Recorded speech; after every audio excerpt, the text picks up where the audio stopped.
Hi friends, welcome back to my channel Durga Vish ವ್ಲಾಗ್ಗೆ ನಿಮ್ಮೆಲ್ಲರಿಗೂ ಸ್ವಾಗತ. ಸೊ ನಾನಿವತ್ತು ಗುರುವಾರ ಮತ್ತು ಶುಕ್ರವಾರದ 2 ದಿನದ ಲಾಗನ್ನು ಸಹ ಹಾಕ್ತಾಯಿದ್ದೀನಿ. ಲಾಗ್ ಮಾಡಿ ತುಂಬ ದಿನ ಆಯಿತು, ಅದಕ್ಕೋಸ್ಕರ ಇವತ್ತು ಲಾಗ್ ಅಪ್ಲೋಡ್ ಮಾಡ್ತಾಯಿದ್ದೀನಿ. ಸೊ ಗುರುವಾರನೂ ಸಹ ಪೂಜೆ ಅಂತ ರಂಗೋಲಿ ಹಾಕ್ಕೊಂಡಿದ್ದೆ, ಶುಕ್ರವಾರನೂ ಸಹ ರಂಗೋಲಿ ಹಾಕ್ಕೊಂಡಿದ್ದೆ.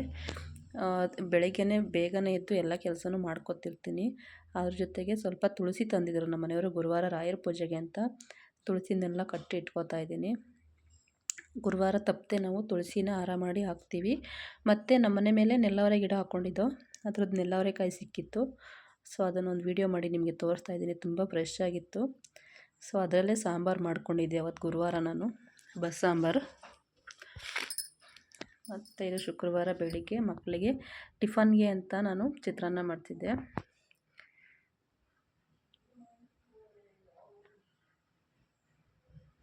ಚಿತ್ರಾನ್ನಕ್ಕೆಲ್ಲ ರೆಡಿ ಮಾಡಿ ಇಟ್ಕೊಂಡಿದ್ದೀನಿ. ಸೊ ಮಕ್ಕಳಿಗೆ ಲಂಚ್ ಬಾಕ್ಸ್ಗೆ ಏನು ಚಿತ್ರಾನ್ನ ಮಾಡ್ಕೊಂಡಿದ್ದೆ.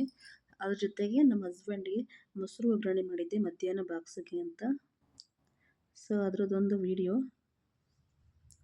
ಒಂದು ಬಾಣಲಿ ಇಟ್ಕೊಂಡಿದ್ದೀನಿ ಮೊಸರು ಒಗ್ಗರಣೆ ಮಾಡ್ಕೊಳ್ಳೋದಕ್ಕೆ. ಬಾಣಲಿ ಇಟ್ಕೊಂಡು ಸ್ವಲ್ಪ ಎಣ್ಣೆ ಹಾಕ್ಕೊಂಡು ಸಾಸಿವೆ ಹಾಕೋತಾ ಇದ್ದೀನಿ. ಸಾಸಿವೆ ಎಲ್ಲ ಚೆನ್ನಾಗಿ ಸಿಡ್ದಾದ್ಮೇಲೆ ಇದಕ್ಕೆ ಸ್ವಲ್ಪ ಈರುಳ್ಳಿ ಎಲ್ಲ ಕಟ್ ಮಾಡಿ ಇಟ್ಕೊಂಡಿದ್ದೀನಿ. ಈರುಳ್ಳಿ ಮತ್ತು ಕರಿಬೇವಿನ ಸೊಪ್ಪೆಲ್ಲ, ಸ್ವಲ್ಪ ಜೀರಿಗೆ ಹಾಕ್ಕೊಂಡ್ರೆ ತುಂಬ ಚೆನ್ನಾಗಿರುತ್ತೆ. ಮೊಸರು ಒಗ್ಗರಣೆ ಜೊತೆ ಜೀರಿಗೆ ಬಾಯಿಗೆ ಸಿಗ್ತಾಯಿದ್ರೆ ತುಂಬ ಟೇಸ್ಟಾಗೂ ಸಹ ಇರುತ್ತೆ. ಸ್ವಲ್ಪ ಜೀರಿಗೆ ಹಾಕ್ಕೋತಾ ಇದ್ದೀನಿ. ಜೀರಿಗೆ ಎಲ್ಲ ಚೆನ್ನಾಗಿ ಸಿಡ್ದಾದ್ಮೇಲೆ ಇವಾಗ ಈರುಳ್ಳಿ ಕಟ್ ಮಾಡಿದ್ನಲ್ಲ, ಈರುಳ್ಳಿ ಹಾಕ್ಕೋತಾ ಇದ್ದೀನಿ ನೋಡಿ.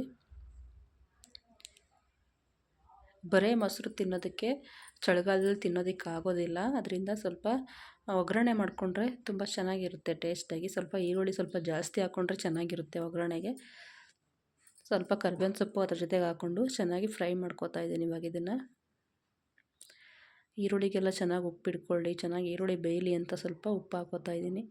ಸೊ ನಾನು ಹಸಿಮೆಣ್ಸಿನ್ಕಾಯಿ ಯೂಸ್ ಮಾಡ್ತಿಲ್ಲ, ಒಣಮೆಣ್ಸಿನ್ಕಾಯಿ ಹಾಕ್ಕೋತಾ ಇದ್ದೀನಿ.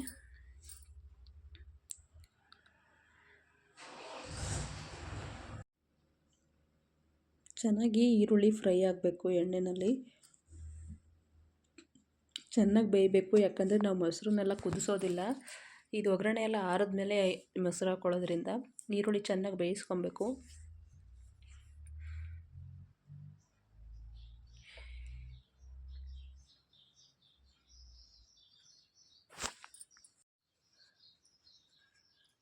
ಮತ್ತು ಹಸಿಮೆಣ್ಸಿನ್ಕಾಯಿ ಹಾಕೋದ್ರಿಂದ ಗ್ಯಾಸ್ಟ್ರಿಕ್ ಆಗುತ್ತೆ.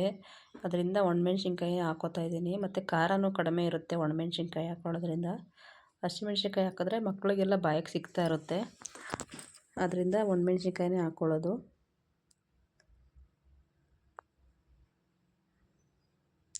ಈರುಳ್ಳಿ ಚೆನ್ನಾಗಿ ಕೆಂಪಗಾಗಬೇಕು, ಅಲ್ಲಿವರೆಗೂ ಸಹ ಬೇಯಿಸ್ಕೋಬೇಕು ಚೆನ್ನಾಗಿ.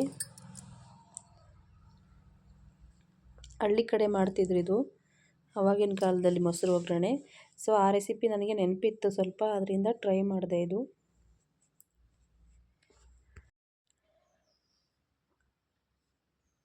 ಸೊ ಇದನ್ನು ಆಫ್ ಮಾಡಿರ್ತೀನಿ. ಆಫ್ ಮಾಡಿ ಆರಬೇಕು ಚೆನ್ನಾಗಿ, ಆಮೇಲೆ ಮೊಸರು ಹಾಕೋಬೇಕು. ಸೊ ಮಕ್ಕಳಿಗೆ ಚಿತ್ರಾನ್ನ ರೆಡಿಯಾಗಿದೆ. ಅದನ್ನೆಲ್ಲ ಲಂಚ್ ಬಾಕ್ಸ್ಗೆ ಹಾಕ್ಕೊಂಡಿದ್ದೀನಿ. ಮತ್ತೀಗ ಸ್ನ್ಯಾಕ್ಸಿಗೆ ಅಂತ ಸೀಬೆಕಾಯಿ ಇತ್ತು, ಸೀಬೆಕಾಯಿನೂ ಸಹ ಕಟ್ ಮಾಡಿ ಹಾಕಿದ್ದೀನಿ ಬಾಕ್ಸಿಗೆ.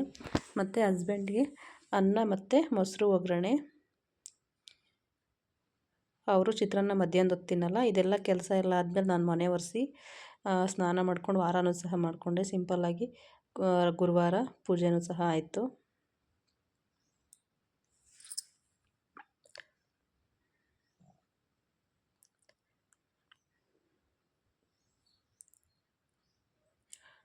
ಸೊ ಪೂಜೆ ಎಲ್ಲ ಆದಮೇಲೆ ಸಂಜೆ ಮಕ್ಕಳಿಗೆ ತಿನ್ನೋದಕ್ಕೆ ಸ್ನ್ಯಾಕ್ಸ್ ಮಾಡೋಣ ಅಂತ ಅಂದ್ಬಿಟ್ಟು ಮದ್ದೂರು ವಡೆ ರೆಸಿಪಿ ಟ್ರೈ ಮಾಡಿದೆ. ತುಂಬ ಚೆನ್ನಾಗಿ ಬಂದಿತ್ತು.